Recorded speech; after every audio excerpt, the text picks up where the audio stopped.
కార్యక్రమాన్ని చేపట్టిన new democracy CPIML new డెమోక్రసీకి ముందుగా ఆమ్ ఆద్మీ పార్టీ తరఫున అభినందనలు తెలియజేసుకుంటున్నాను. ఇది తక్షణ అవసరం. ఇక్కడికి నాతో పాటు మా డాక్టర్స్ వింగ్ అధ్యక్షురాలు డాక్టర్ లాక్ష నాయుడు, అలాగే మైనారిటీ వింగ్ అజీం బే, అలాగే సోషల్ మీడియా నుంచి మా మిత్రులు షాబాజ్ అండ్ ఖాన్ కూడా వచ్చినారు. అటవీ సంపదపై హక్కు ఆదివాసులదే. ఇదేదో మనం రాసుకుంది కాదు. ఈ రాజ్యాంగం ప్రకారం మనకి ఎన్నో అధికారంలో 15 కానీ 46 కానీ 341, 342, 244 అన్నిటిలో ఆదివాసీ హక్కుల గురించి రాసుకున్నాం. దీన్ని ఈరోజు భంగపరుస్తూ ఇంతకుముందు వేణుగారు చెప్పినట్టుగానే ఒక డేట్ ఫిక్స్ చేసి మిమ్మల్ని చంపేస్తామనటం ఎంత అన్యాయం అది. ఈ ప్రభుత్వానికి సిగ్గు శరముందని అనిపిస్తుంది. ఒక్కసారి డేట్ ఫిక్స్ చేస్తారా? చంపేస్తామని అంటారా? ఇటువంటి ప్రభుత్వం మనకు అవసరమా? 2026 లోపల మేము చంపేస్తామని చెప్పడం అనేది ఎంత దారుణమైన విషయం అది. నిజంగా పసిబిడ్డల్ని వాళ్ళంతా ఎందుకు చనిపోతున్నారు? ఈ దేశ సంపదను రక్షించుకోవడానికే. నిజంగా విప్లవ వీరులు వాళ్ళందరూ. అందరికీ లాల్ సలాం. మన సంపదను రక్షించుకోవడానికి ఈరోజు మన దేశంలో రైల్వేలు అమ్మేశారు, ఎల్ఐసిని అమ్మేశారు, ఇస్రోతో సహా రక్షణ శాఖతో అమ్మేశారు, భూగర్భాలు అమ్మేశారు, వనరులు అమ్మేశారు, విమానాశ్రయాలు అమ్మేశారు, ఎయిర్పోర్ట్స్ అమ్మేశారు. ఎవరం కూడా మాట్లాడలేకపోతున్నాం. ఈరోజు ఆ బిడ్డలు ఈరోజు మాట్లాడుతున్నారు. మాకున్న సంపదను అమ్మవాకండి, మా సంపదను మేము రక్షించుకుంటామని అంటుంటే కాల్చి పారేస్తున్నారు. దీన్ని ఎక్కడో చోట మొదలవ్వాల్సిందే. ఇది ఆపాల్సిందే. దీనికి తప్పనిసరిగా మనం మాట్లాడాలి. ఒక పెద్ద ఉద్యమంగా తీసుకురావాలి. ఇంతకుముందు పద్మక్క మాట్లాడుతూ చెప్పారు దీని మీద అసెంబ్లీ రైట్ చేద్దామని చెప్పి. ఇక్కడున్న పార్టీలు అన్నింటిలో కూడా భారత కమ్యూనిస్ట్ పార్టీకి సంబంధించి మాత్రమే అక్కడ అసెంబ్లీలో ఒకరున్నారు. ఇప్పుడు కొత్తగా ఎమ్మెల్సీలు కూడా వచ్చారు. రైట్ చేయించండి మీరు. ఈ రాష్ట్రంలో ఒక చోట వాయిస్ మొదలవ్వాల్సిందే. ఈ ప్రభుత్వాన్ని ఏదో పద్ధతిలో దీని మీద ఒక రెజల్యూషన్ అసెంబ్లీలో వచ్చినట్టుగా నెక్స్ట్ సెషన్లో చేయించమని పద్మక్కని నేను కోరుకుంటున్నాను. అలాగే పార్లమెంట్లో రైట్ చేయించడానికి మా పార్టీ యొక్క సంజయ్ సింగ్ కావచ్చు, మిగతా వాళ్ళందరితో కూడా మేము మాట్లాడి రైట్ చేయిస్తాను. అక్కడ ఆల్రెడీ ఈ ఇష్యూ మీద మాట్లాడుతున్నారు కూడా. మరొకసారి రైట్ చేయించడానికి మేము చేస్తాం. కానీ వాటితో పాటుగా ప్రజల్ని చైతన్యవంతులు చేసిన బాధ్యత కూడా మనందరి మీద ఉన్నది. ఈరోజు ఆపరేషన్ కంగారు అనగా నేను నెట్లు ఎత్తిగాను ఎక్కడ ఉంటుంది కంగారు అంటే ఏంటని. అంటే శూన్యం అనేది ప్లేస్ వస్తుంది అంతే. అంటే ఎక్కడ మొత్తం క్లీన్ చేయడానికా, ఏం చేయడానికి ఇది?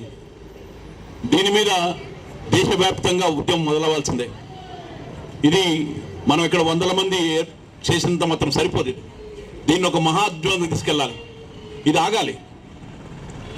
ఎందుకంటే ఆర్టికల్ 370 పట్టుకొచ్చి అక్కడ జమ్మూ కాశ్మీర్లో అక్కడ ల్యాండ్లు అమ్ముకోవడానికి అదానికి మార్గం సుగమం చేశారు.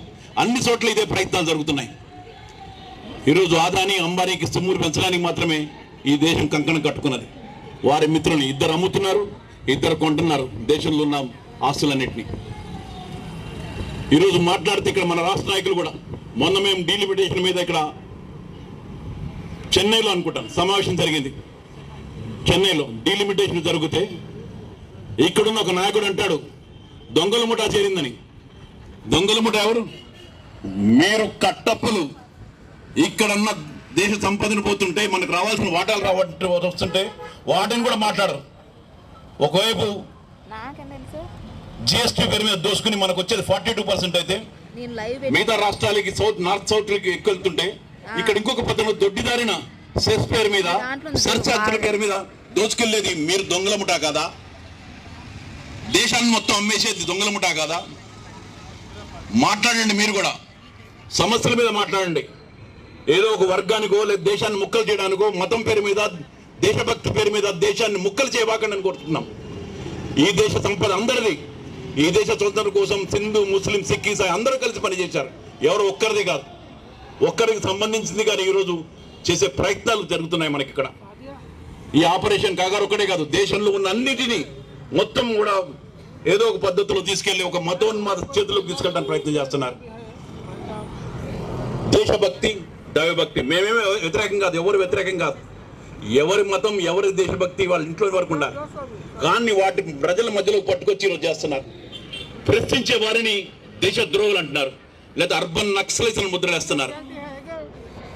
కనీసం ఇక్కడ ప్రభుత్వాన్ని ఎన్నుకున్నది కూడు గుడ్డ నీరు ఇవ్వడానికి, కానీ ఇంట్లోకి దూరి మీరేమి తింటున్నారని కాదు, ఎక్కడో అహ్లాక్ దగ్గర ఇంట్లో ఏదో గొడ్డు మాసం దొరికిందని చంపుతున్న వారికి అక్కడెక్కడ 40 కిలోలు 80 కిలోలు ఆర్డీఎక్స్ పట్టుకుని రోడ్డు మీద తిరుగుతున్న మీకు కనపడలేదా? అది కనపడదు.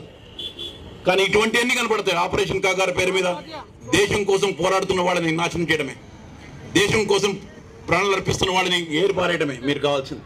దేశం కోసం మాట్లాడుతున్న వాళ్ళకి, ప్రజల సమస్యల మీద మాట్లాడుతున్న వాళ్ళని ఈరోజు దేశద్రోహులుగా ముద్రలేస్తారు. దీన్ని తిప్పికొట్టాల్సిందే. అందరం కలిసి మహా ఉద్యమాన్ని నిర్మించాలి. వీటిని తప్పనిసరిగా రాబోయే కాలంలో ఈ ఆపరేషన్ కాగారు మొదలు కావాలి. దీంతో మొదలయ్యే ఉద్యమం దేశంలో ఒక మార్పుకు తీసుకురావడానికి నాంది పలకాలని కోరుకుంటూ ఆమ్ ఆద్మీ పార్టీ తరఫున మరొకసారి మీ అందరికీ కృతజ్ఞతలు తెలియజేసుకుంటూ పార్లమెంట్లో రైట్ చేయడానికి మేమంతా అక్కడ మాట్లాడతామని తెలియజేస్తూ మా వంతు కృషి, అలాగే మీరు చేసే కార్యక్రమాల్లో ఆమ్ ఆద్మీ పార్టీగా మేము పాల్గొంటామని తెలియజేస్తూ నాకు అవకాశం ఇచ్చిన మీ అందరికీ కృతజ్ఞతలు తెలియజేసుకుంటూ సెలవు తీసుకుంటాను. Thank you very much.